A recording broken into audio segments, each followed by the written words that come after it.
KG বিড়ি খাইয়া শেষে। বলছি আব্বা, রিচার্জটা করে দাও। কিসের রিচার্জ বে? টাকার অভাবে প্যান সেলাই করতে পারছি নি। দাও না গো আব্বা, একজনের সাথে খুব জরুরি কথা আছে। যার সাথে কথা আছে তুই সামনাসামনি গিয়ে বলগা। সামনাসামনি গিয়ে বলার ক্ষমতা নাই বলে তো রিচার্জ করে দিতে বলছি। তোকে নিয়ে আমি আর পারিও না। ধাক্কা হয়ে গেছে।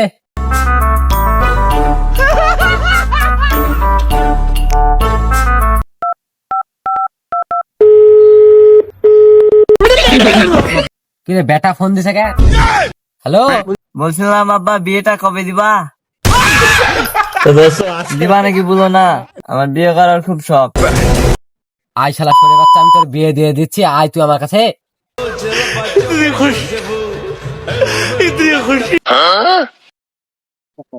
কি